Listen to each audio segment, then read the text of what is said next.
Good morning students.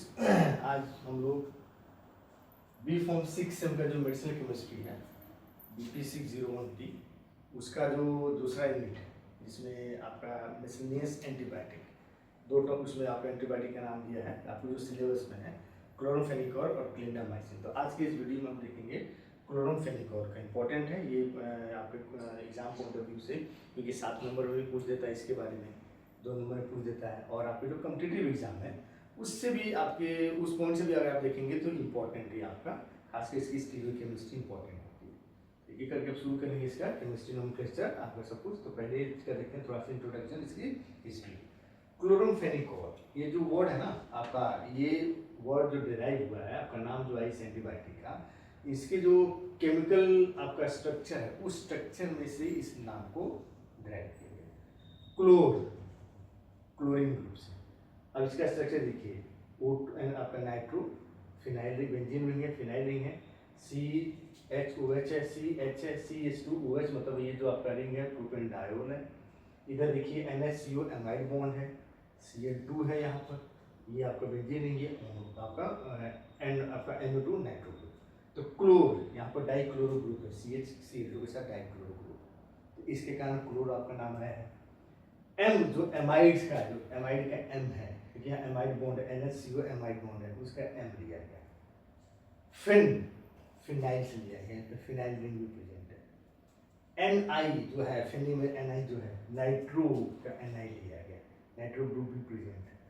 और COL call, ये actually नहीं है ग्लाइकोल का जो ओवेल है, क्योंकि इसमें प्रोपेन ग्लाइकोल को ही दूसरा नाम जो केमिकल नाम बुलाता है वो बुलाता है प्रोपेन डायोल। 1 2 3 है तो प्रो आपका सिंगल बॉन्ड है तो इन, और 1 2 आपका क्या है OH ग्रुप है तो डायोल। तो प्रोपेन डायोल तो ग्लाइकोल को ही प्रोपेन डायोल बुलाता है, इसलिए ग्लाइकोल का ओवेल दिया गया। तो इतने फंक्शनल ग्रुप इस कंपाउंड में इस एंटीबायोटिक में प्रेजेंट है। तो इसी क्या नाम है जो फंक्शनल ग्रुप है उनका जो स्टार्टिंग आपकी जो वर्ड्स की स्टार्टिंग होता है उन्हीं को लेकर ये आपको वर्ड को बनाया गया है क्लोरोफेनिकोल। ठीक, तो क्लोरोफेनिकोल का मतलब ऐसा एंटीबायोटिक जिसमें क्लोरीन ग्रुप भी प्रेजेंट है, एमाइड आपका फंक्शनल ग्रुप भी है, फिनाइल भी रिंग प्रेजेंट है, आपका नाइट्रो ग्रुप भी प्रेजेंट है, और वो आपका कॉल मतलब ग्लाइकोल आपका जो बेसिक न्यूट्रिएंट्स में प्रेजेंट है वो है आपका प्रोपेन डायोल। ये नाम वहाँ से डायल हुआ है, ठीक है। तो ये इसके नाम का आपका। अब इसके थोड़ा सा कैसे आपका डिस्कवर हुआ, कब बनाया गया था, कब आपका डिस्कवर हुआ था, किसने किया उसके बारे में। तो it was produced by fermentation of streptomyces venezuelae. Streptomyces venezuelae ये आपका जो लास्ट आपके वीडियो में मैंने मैक्रोलाइड, तो मैक्रोलाइड भी सबसे पहले आपका डिराइव किया गया था इनसे स्ट्रेप्टोमाइसिस वेनेजुलाई से।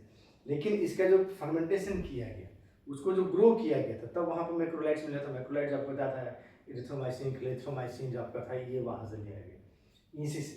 तो इसका जब फर्मेंटेशन किया गया स्ट्रेप्टोमाइसिस वेनेजुलाई का, किसने किया था, तो डॉक्टर जॉन एलरिक और उनकी टीम ने 1947 में। कहाँ पर, तो पार्क डेविस कंपनी, उस कंपनी के जो लेबोरेटरी, उस लेबोरेटरी में इस आपके बैक्टीरिया को आपका इस बैक्टीरिया को उन्होंने फर्मेंट किया, ग्रो करके फर्मेंट किया, और फर्मेंट करने के बाद उनको कंपाउंड मिला था, तो उसी कंपाउंड को नाम दिया था आपका क्या नाम है ये क्लोरोफेनिकोल। एक्चुअल में सबसे पहले इसका जो नाम आया था माइसिटीन दिया गया था। इसमें जो इसका ओरिजिनली जो नाम दिया गया था वो क्लोरोमाइसिटीन दिया गया था। ये क्लोरीन ग्रुप उसमें तक मालूम था, लेकिन जब इसका पूरा स्ट्रक्चर एक्सरे क्रिस्टलोग्राफी से जब उसकी पूरी स्ट्रक्चर को डिटेल देखा गया, जाना गया, तो आपको जितने फंक्शनल ग्रुप आपके मिले, फिर उन सबको कंबाइन करके तब ये नया नाम आपका दे दिया गया क्लोरोफेनिकोल आपको। तो 1947 में bye fermentation of Streptomyces Venezuela आपका किसने, तो डॉक्टर जॉन एलरिक और उनकी टीम ने, कहाँ पर, तो पार्क डेविस कंपनी है, उस कंपनी में इसका फर्मेंटेशन जब किया था, तो फर्मेंटेशन करने के बाद आपको ये क्या नाम है ड्रग आपका ये एंटीबायोटिक मिला था। तो शुरू में इसका नाम दिया था क्लोरोमाइसिटीन नाम दिया गया था, और बाद में जब इसका स्ट्रक्चर को इल्यूसिडेट किया गया, पूरे स्ट्रक्चर को जाना गया, देन इसके नाम को आपका आया क्लोरोफेनिकोल नाम। तो ये इसकी हिस्ट्री है। ये जो ड्रग था ये was the first broad spectrum antibiotic active against gram positive and gram negative. उसमें जितने भी 1947 से पहले जितने भी एंटीबायोटिक डिस्कवर किए गए थे वो नैरो आपका स्पेक्ट्रम थे, या तो ग्राम पॉजिटिव पर काम करते थे या आपके ग्राम नेगेटिव, सब दोनों पर काम नहीं करते। लेकिन ये पहला ऐसा एंटीबायोटिक था उसमें जो आपको डिस्कवर किया गया था, जो ब्रॉड स्पेक्ट्रम होता है, gram positive as well as gram negative दोनों तरह के बैक्टीरिया को क्या करता था, उनकी ग्रोथ को रोक देता था। ये आपको पहला उस समय आपका ये कोर्स आपका क्या नाम है एंटीबायोटिक है। और इसकी due to its simple structure, It was first antibiotic to be produced on a large scale by chemical synthesis in 1949 में ही।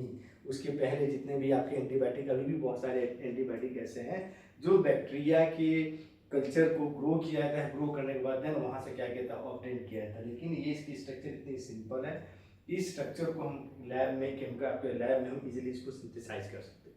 इसलिए पहला एंटीबायोटिक भी है जिसको 1942 में, 1949 में ही इसको लार्ज स्केल में आपका क्या नाम है, इंडस्ट्रियल स्केल में या मार्केट के पर्पस के जो लार्ज स्केल में प्रोड्यूस कर सकते हैं, इसको chemical synthesis in the lab उसमें स्टार्ट कर दिया गया। ये पहला एंटीबायोटिक। तो ये आपके दो चीज़ आपका कम्पिटिटिव एग्जाम में which was the first antibiotic which was broad spectrum antibiotic. The first broad spectrum antibiotic discovered was आपका chlorphenicol. The first antibiotic which was synthesized in chemical, but synthesized by chemical means in the laboratory, तो chlorphenicol आपका था। तो ये introduction portion हो गया। अब इसका देखते हैं हम आपका केमिस्ट्री, स्टीरियोकेमिस्ट्री एंड साथ, तीनों एक ही साथ पढ़ते हैं, ठीक है। अब केमिस्ट्री, स्टीरियोकेमिस्ट्री एंड साथ, ये तीनों चीज़ हम साथ पढ़ना चाहिए, क्योंकि केमिस्ट्री में क्या होता है, किसी भी ड्रग का क्लास ऑफ आपका ड्रग का अगर पूछे कि केमिस्ट्री ऑफ कोई भी पेनिसिलिन हो गया, क्लोरोफेनिकोल हो गया, पेनिसिलिन हो गया, सिफिलिस्पोरिन हो गया, एंटी मलेरिया में क्विनोलोन्स हो गया, तो केमिस्ट्री में आपको क्या लिखना रहता है कि कौन सा बेसिक न्यूक्लियस प्रेजेंट है, रिंग कौन सा प्रेजेंट है, कौन कौन से ग्रुप प्रेजेंट है, किस पोजीशन पर प्रेजेंट है, बस इतना ही लिखना होता है। और सार में वो रिंग रहेगा, बेसिक न्यूक्लियस क्या है, जिसके कारण उसकी वो आपका जो पर्टिकुलर एक्टिविटी है, वो एक्टिविटी किस रिंग के कारण या किस फंक्शन ग्रुप के कारण वो कंपाउंड शो कर रहा है वो। उसके बाद जैसे पर ये फंक्शन ग्रुप है, इस पोजीशन पर है, तो उसको हम चेंज करेंगे तो उसकी एक्टिविटी में क्या अंतर आएगी। इसलिए दोनों को क्या करना चाहिए, एक साथ पढ़ना चाहिए। तो आपको अलग अलग नहीं याद करना पड़ेगा, एक बार केमिस्ट्री याद करो, फिर स्टीरियोकेमिस्ट्री है, नहीं केमिस्ट्री याद कर लीजिए कि ये बेसिक यूनिट है, ये फंक्शन ग्रुप प्रेजेंट है। स्टीरियोकेमिस्ट्री वही है आपका, ये ग्रुप रहेगा तो एक्टिविटी होगी, नहीं रहेगा तो मोस्ट केस में क्या होता है, एक्टिविटी डिक्रीज हो जाता है। किसी केस में हम रिप्लेस करते हैं, उससे अच्छे आपके बायोस्टेरिक रिप्लेसमेंट करते हैं तो उसकी एक्टिविटी बढ़ जाती है। ये कुछ केसेज में होता है, ठीक है। एक्टिविटी बढ़ जाती है मतलब एंटीबायोटिक आप लेंगे तो उसका आपका ग्राम पॉजिटिव है तो ये एक ग्रुप जोड़ दिए तो ग्राम नेगेटिव के, ग्राम पॉजिटिव के साथ साथ ग्राम नेगेटिव भी एक्टिविटी उसकी बढ़ जाती है। वो रेजिस्टेंट है तो आपके जैसे पेनिसिलिन है तो पेनिसिलिन आपका रेजिस्टेंट हो जाता है बीटा लैक्टेमेज से। आपका बीटा लैक्टेमेज क्या करता है, उसको डिग्रेड कर देता है, तो बीटा लैक्टेमेज इनहिबिटर्स डाल देंगे या कुछ ऐसे केमिकल उसमें कंपाउंड जोड़ देते हैं, जिससे क्या होता है आपका ग्रुप जोड़ते हैं, बीटा लैक्टेमेज एंजाइम नहीं जा पाती है। तो इस टाइप की आपकी ग्रुप जोड़ने से क्या होता है, एक्टिविटी ऐसे चेंज होती है आपकी। तो यही सेम है। अब इसमें देखेंगे केमिस्ट्री, स्टीरियोकेमिस्ट्री एंड साथ। तो केमिस्ट्री में जैसे आपको बताया इसका जो नाम डिराइव हुआ है, क्लोरोफेनिकोल क्लोरीन ग्रुप, एम आपका एमाइड ग्रुप, आपका फिनाइल रिंग प्रेजेंट है, NI जो फेनिको NI है तो nitro group and call glycol से तो प्रोपेन डायोड। तो यही आपकी केमिस्ट्री होगी। तो यही मैंने लिखा है 1,3 प्रोपेन डायोड, 1 2 1 2 3, तो OH यहाँ है, OH है 1,3 प्रोपेन डायोड आपका, इसको ग्लाइकोल बोलते थे। ये आपका क्या नाम है, स्ट्रेट चेन यहाँ पर रिंग आपका बेसिक मोटिव प्रेजेंट है। उसके अलावा ये फिनाइल रिंग प्लस नाइट्रो, तो नाइट्रो फिनाइल ग्रुप इसको बोलेंगे, ये प्रेजेंट है। उसके अलावा ये चीज़ आपको होगा डाइक्लोरो एसिटामाइड, डाइक्लोरो ये एसिटा ग्रुप CH3CO का एसिटो और NHCO अगेन एमाइड, तो dichloro acetamide side chain present है। ये इसकी केमिस्ट्री है। केमिस्ट्री में सीधा इट कंटेन्स, आप सीधा लिखेंगे इट कंटेन्स 1,3 प्रोपेन डायोल या ग्लाइकोल उसको बोला जाएगा। पहला नाइट्रोफिनाइल ग्रुप प्रेजेंट है एंड देन आपका डाइक्लोरो एसिटामाइड साइड चेन, ये तीन चीज इस आपका कंपाउंड के अंदर क्या है प्रेजेंट है, यही इसकी केमिस्ट्री है।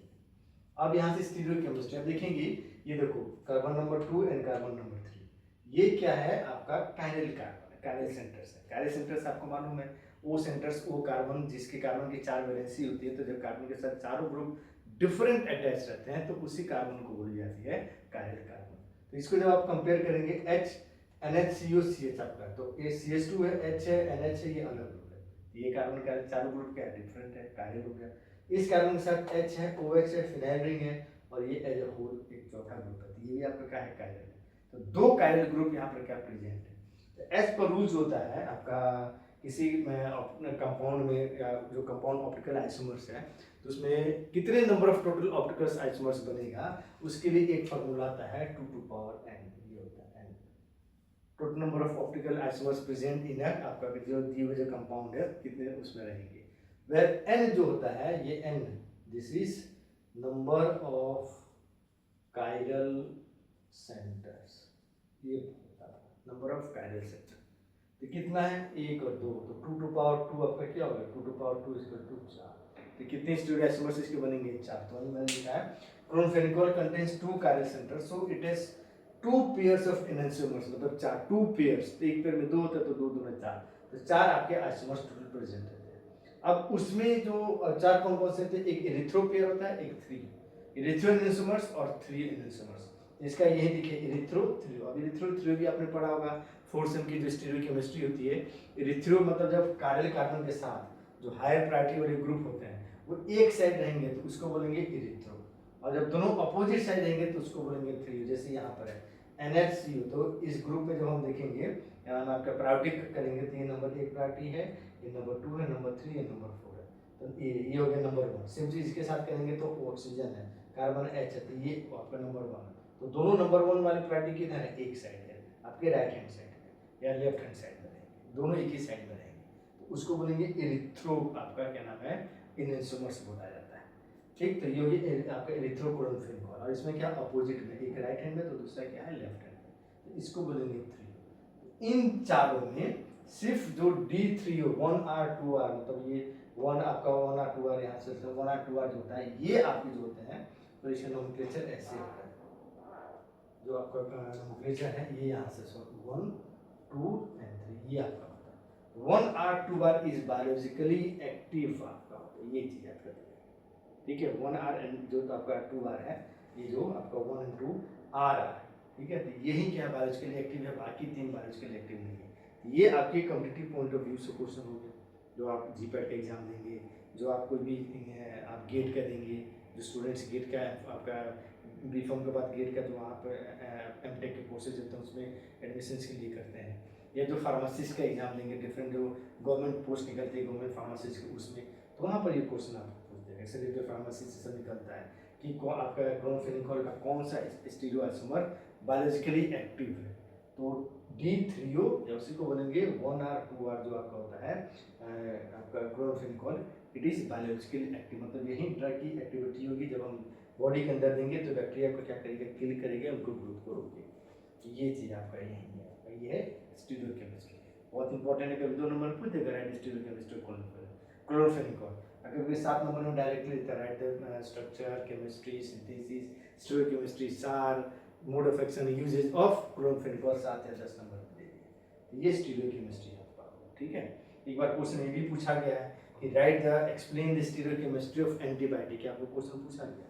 स्टीरियोकेमिस्ट्री ऑफ एंटीबायोटिक मतलब जितने आपके एंटीबायोटिक आपके सिलेबस में दिए गए हैं उनमें जिस कंपाउंड में भी आपका कायरल कार्बन प्रेजेंट है तो उनकी क्या स्टीरियोकेमिस्ट्री होती है, कौन सा फॉर्म आपका एक्टिव होता है, कौन सा नहीं होता है, ये पूरा लिखना होता है। तो उसमें पेनिसिलिन का होता है, सेफेलोस्पोरिन का होता है, टेट्रासाइक्लिन का होता है, और चौथा है आपका क्लोरोफेनिकोल का। ये आपके स्टीरियोकेमिस्ट्री शुरू करता है, मीन्स इनके अंदर कायरल कार्बन है, जिसमें से आपके 2 या 2 2 3 4 5 आपके क्या 2 4 6 इस तरह के आपके बनेंगे, आपके ये स्टीरियोआइसोमर्स बनेंगे, उसमें से कोई एक ही आपका बायोलॉजिकली एक्टिव होता है, तो वो चीज़ आपको पूछता है। ये हो गया स्टीरियोकेमिस्ट्री आपका। अब आ जाइए सार, तो सार में आपको पता ही ये सार मतलब स्ट्रक्चर एक्टिविटी रिलेशनशिप कौन कौन सा ग्रुप है, तो उसमें ही आपके इसमें आप देखिए पर्टिकुलर एक्चुअल में किसी एक पर्टिकुलर कंपाउंड के सार नहीं होता, जब भी होता है एक ग्रुप, जैसे पेनिसिलिन, सेफेलोस्पोरिन, टेट्रासाइक्लिन, अमाइनोग्लाइकोसाइड्स, ये ग्रुप ऑफ आपके क्या नाम है ड्रग्स हैं, इसके अंदर 5 6 8 10 ग्रुप्स आते हैं। मैक्रोलाइड, इसके अंदर 6 7 ड्रग्स आते हैं, तो इनकी आपकी सार होती है, पर्टिकुलर आपके ड्रग का नहीं होता, लेकिन कभी कभी पूछ लेता है। तो पर्टिकुलर ड्रग का जब सार पूछता है ना, तो सबसे सिंपल चीज उसका सार लिखने के क्या आपका है, स्ट्रक्चर याद कीजिए, पॉइंट्स को, सार को ये रट्टा मत मारिए, आपको स्ट्रक्चर की याद कीजिए, और कंपाउंड है सिंपल कंपाउंड का है, तो ये फंक्शनल ग्रुप रहेगा तो एक्टिविटी रहेगी, ये फंक्शनल ग्रुप नहीं रहेगा, तो जब फंक्शनल ग्रुप ही नहीं रहेगा, अब नाइट्रो की जगह यहाँ पर हम आपका OH डाल दें तो नाइट्रो तो अब तो रहेगा नहीं, क्लोरोफेनिकोल तो रहेगा नहीं, जब रहेगा नहीं तो एक्टिविटी कहाँ से रहेगी, सिंपल चीज़ है आपका। तो इसको याद ऐसे कीजिए। तो आपको देखेंगे इसमें 3 चीज़ें, जो 3 फंक्शन आपके जो ग्रुप प्रेजेंट है 1 2 3, इसी के बेसिस पर मैंने यहाँ पर लिख दिया है। पहला मॉडिफिकेशन ऑफ 1,3 प्रोपेन डायोड 1 2 3, तो इसमें से अगर हटा दो ये कार्बन को ही हटा दो, कोई भी कार्बन हटा दो, तो डायोड प्रोपेन की जगह आपका इथेनॉल, अगेन सेम चीज़ आपका क्या नाम है, साइड चेन के जो आपके नंबर ऑफ कार्बन वो डिक्रीज हो गया था, एक्टिविटी डिक्रीज, क्योंकि जब आप कार्बन यहाँ हटा देंगे, प्रोपेन की जगह आपका क्या हो जाएगा, आपका इथेन हो जाएगा, तो ग्लाइकोल का ओल जो आता है वो है रहेगा नहीं, कंपाउंड ही नहीं रहेगा तो एक्टिविटी कहाँ से रहेगी। तो वही मैंने लिखा है alcoholic group essential for activity, उसमें जो प्राइमरी अल्कोहल है और आपका C1 एंड कोई भी मॉडिफिकेशन करेंगे तो एक्टिविटी आपकी क्या होगी, डिक्रीज हो जाएगी। देन मॉडिफिकेशन ऑफ डाइक्लोरोएसिटामाइडोसाइड चेन जो आपका होता है, मतलब ये भी होती है, इसमें ये भी इंपॉर्टेंट है। क्लोरीन आपका बाइंडिंग के लिए रिस्पॉन्सिबल है, ये बाइंडिंग के लिए रिस्पॉन्सिबल है, तो आपका होगा ही नहीं, चेंज कर देंगे इसमें से आपका क्या नाम है, रिप्लेसमेंट ऑफ डाइक्लोरो विद डाइहेलो, जो क्लोरीन ग्रुप है, क्लोरीन को तुम आपका फ्लोरीन से रिप्लेस कर दो, आयोडीन से रिप्लेस कर दो, एक्टिविटी वहीं पर क्या देगा, डिक्रीज हो जाएगी। जो ये एमाइड ग्रुप आपका, एमाइड को तुम आपका SO2 सल्फोनामाइड से आपका उसको रिप्लेस कर दो, एक्टिविटी वहीं पर क्या देगी, डिक्रीज हो जाएगी। ठीक, तो ये चीज़ आपका ये साइड चेन में कुछ चेंजेस हम नहीं कर सकते, सेम ही चीज़ रहेगा। देन मॉडिफिकेशन ऑफ पैरानाइट्रो, ये जो पैरानाइट्रो ये ग्रुप है, तो पहली चीज में क्या है, नाइट्रो ग्रुप ही रहेगा, कोई दूसरा आपका नाइट्रो का आपका नेचर क्या होता है, इलेक्ट्रॉन विड्रॉइंग होता है, अपनी तरफ इलेक्ट्रॉन्स को आपका क्या करता है, पुल करता है, तो कोई भी दूसरा इलेक्ट्रॉन विड्रॉइंग ग्रुप जोड़ेंगे तो एक्टिविटी वहीं पर डिक्रीज हो जाएगी। पहला पॉइंट किस पोजीशन पर है, तो पैरा पोजीशन पर, इसकी पोजीशन चेंज करेंगे ऑर्थो या मेटा पर लाएंगे, अगेन एक्टिविटी डिक्रीज हो जाएगी। ठीक, एंड देन तीसरा क्या है, रिप्लेसमेंट, ये जो फिनाइल रिंग है, इस फिनाइल रिंग की जगह अगर हम 6 कार्बन का है, ये 1 2 3 4 5 6 कार्बन था, 6 स्ट्रेट चेन ला दीजिए, या ब्रांचिंग वाला ला दीजिए, एलिसाइक्लिक आपका क्या नाम है, चेन यहाँ पर ला दीजिए, फिनाइल को 6 कार्बन, 6 ही कार्बन रखे, लेकिन उसको चेंज कर दीजिए, एक्टिविटी क्या हो जाएगा, वहीं पर डिक्रीज हो जाएगा। यही इसका आपका सार है। तो सार किसी भी, देखिए किसी भी सार को याद करने का सबसे अच्छा तरीका उसका स्ट्रक्चर याद करिए। स्ट्रक्चर में आपका सिंगल कंपाउंड का स्ट्रक्चर में जो जो चीज रहेगा तो एक्टिविटी होगी, जिस पोजीशन पर रहेगा तो उसकी वो एक्टिविटी होगी, पोजीशन चेंज करेंगे तो एक्टिविटी क्या होती है, चेंज हो जाती है, क्योंकि जब पोजीशन ही चेंज कर दिए, उसकी ग्रुप को ही चेंज कर दिए, तो कंपाउंड ही चेंज, कंपाउंड चेंज तो एक्टिविटी भी आपकी चेंज हो जाती है। कंपाउंड हम तो क्लोरोफेनिकोल के बारे में पढ़ रहे हैं ना, अब यहाँ पर नाइट्रो में, क्लोरोफेनिकोल में क्या, नाइट्रो की जगह आपको क्या नाम है, एल्डिहाइड ग्रुप जोड़ दीजिए, एसिड ग्रुप जोड़ दीजिए, तो कंपाउंड ही चेंज, कंपाउंड चेंज तो आपका एक्टिविटी भी आपका करता हूँ, कोई मतलब ही नहीं है फिर। उसी तरह यहाँ OH है, OH की जगह कुछ और ग्रुप डाल दो, प्रोपेन आपका 3 कार्बन है 2 कार्बन कर दो, NH की जगह कुछ और ग्रुप डाल दो, क्लोरीन की जगह हेलोजन आपका फ्लोरीन डाल दो, आपका डाइक्लोरो, तो क्लोरोफेनिकोल की जगह आपका क्या नाम है, फ्लोरोफेनिकोल हो जाएगा, फिर अगेन कंपाउंड ही चेंज, एक्टिविटी भी चेंज आपकी हो जाएगी। यही आपकी सार, तो सार को ऐसे याद करो, स्ट्रक्चर याद करो, स्ट्रक्चर में ये चीज रहेगा तो एक्टिविटी होगी, नहीं रहेगा तो एक्टिविटी नहीं होगी। ये है केमिस्ट्री, स्टीरियोकेमिस्ट्री एंड सार। अब हम इसमें लास्ट में देखते हैं इसकी सिंथेसिस जो पूछता है और मोड ऑफ एक्शन आता है, ये देखेंगे सिंथेसिस, मोड ऑफ एक्शन।